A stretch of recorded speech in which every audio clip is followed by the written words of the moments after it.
Well, hello everybody. It is Ladybird here with the Ladybird Live Foundation, and today I'm going to discuss with you guys mental health and HIV and how those two things correlate. Now, you guys know that whenever you get any type of new diagnosis, you're going to go through feelings, emotions, and you're going to go through all those things that make you feel down. So, when it comes to mental health, you want to make sure that you're getting the best care possible in the event that you need it. Now, what is mental health? Mental health is basically when your emotional, psychological, and your just overall well being is at stake. So, when you get a new diagnosis saying HIV, your mind is all over the place. You don't know what to do, you're afraid, the fear is there, and you just go into a depression, so to speak. So what I'm going to do today is I have my little note sheet here, so I'm going to be referencing that while I'm giving you guys this information. So you want to know that your mental health affects how you feel, think, and act. So anytime you're going through a depression, you're literally letting it control everything that you do in your daily life. And it also it can help to basically determine how you handle your stress, um, how it relates to others, and the choices that you make while you're in this state. Um, Having a positive mental health is what's going to be the best. You want to realize your full potential.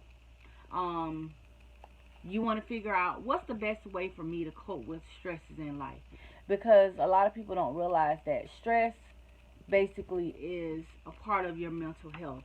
It's going to determine a lot of things. It's going to determine your work productivity. If you're not feeling positive and you're feeling down and you go to work, the work that you do is not going to be your best. And positive mental health can also allow you to make meaningful contributions to your community. So, you're not down and depressed and sad and out doing things that are reckless. Drunk driving, illegal drug use, things of that nature. So, all this you want to take into consideration when it comes to mental health. Now, why is positive mental health important for people that are living with HIV and AIDS? It's important, number one, because stress affects a person who is diagnosed with HIV positive. It affects your health. Stress is the number one thing that doctors will tell you to not allow to take over, because once the stress takes over your mind, it begins to take over your body. You want to be able to function better at work, at school, in relationships. So you want to always have a positive mindset. You want to be able to take care of yourself physically. You don't want to get to the point where somebody has to take care of you when you can do it yourself. It allows you to prepare and provide for your children better and your family and family members. Because if you're my age in your 30s and you have parents in the 60s and 70s, the older they get, the more they're going to need your help. So if you're having issues of stress and depression, you want to be able to have a positive mindset so that when they need your help, you're able to help them.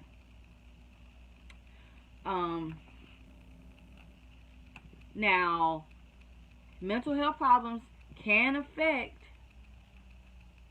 a lot of stuff. And I've mentioned some of those things that it can affect. But it can also affect the person who's HIV positive when it comes to taking their medication.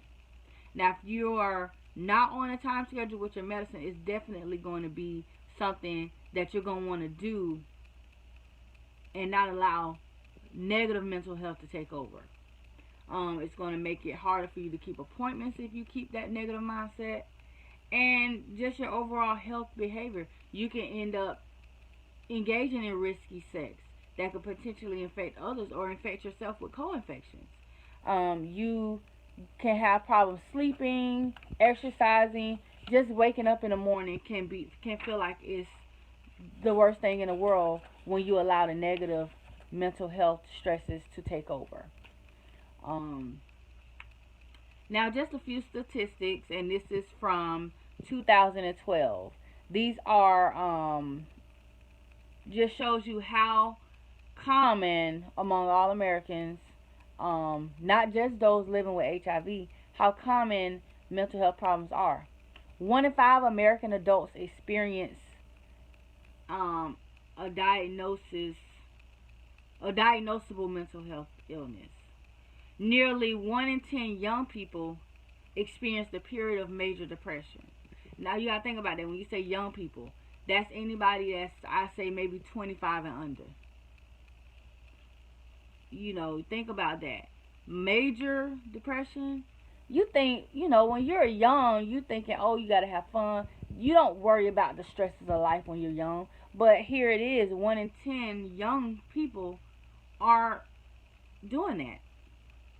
4% of American adults lived with a serious mental illness, such as schizophrenia, bipolar disorder, or major depression. This is in 2012. So, as a person living with HIV, it's important for you to be aware that you have an increased risk for developing mood, anxiety, and cognitive disorders. Everything is treatable. Don't think that, oh, I have this issue, I'm depressed, nobody can help me. You can have help. It's treatable. It's not that you're going to be left out there alone to deal with it. You just have to get into care. Now, what factors can cause mental health issues? Like we've already discussed, a new diagnosis, a death in the family, something traumatizing, physical abuse, mental abuse.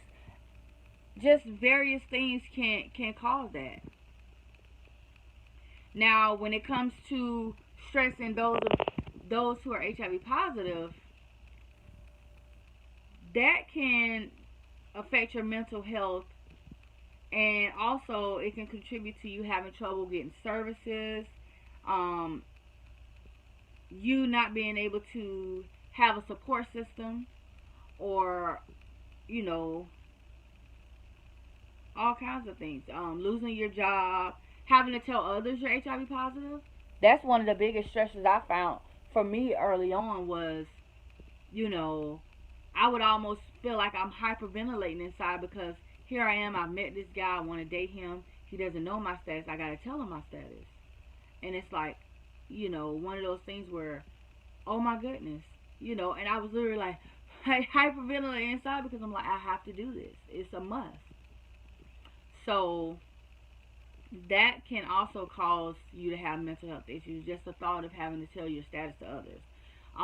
The thought of having to take medicine every day. Any physical change in appearance. And just facing stigma and discrimination as being someone who's diagnosed as being HIV positive. So you want to look at that also. Now, how do I know if something is wrong, and how can I find help? Almost everyone. Don't think that you're not in this category. Everyone is at risk, and at some point has faced a mental health challenge. Not just for people living with HIV, but people daily, in their daily walk of life.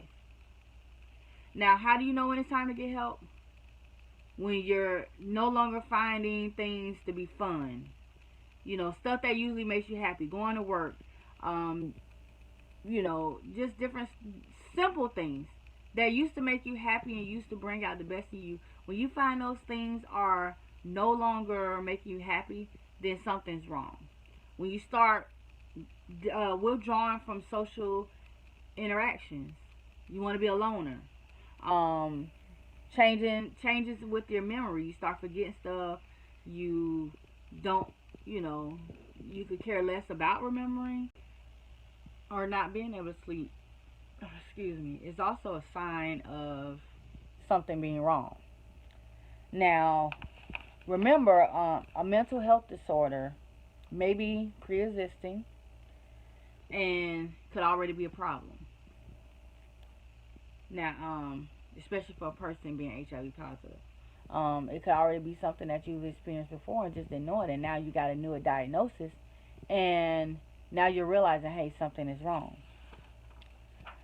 So for anyone who's watching this video and feels like something might be wrong or different, it's important that you tell your doctor and other health providers, nurses, case managers, social worker, so that he or she can help you. Don't be embarrassed to talk about it. Your feelings are definitely important and valid, and the members of your healthcare team definitely should be concerned about you, and they should respect the fact that you are strong enough to come to them for help. I hope this video has helped someone today in regards to mental health and HIV and how those two can relate. Now, if you do need someone to talk to and have issues with mental health, depression, or just generally want someone that will listen, you can call 1-800-273-TALK. That's 1-800-273-8255. And they are available for anyone 24 hours a day, 7 days a week. Thank you.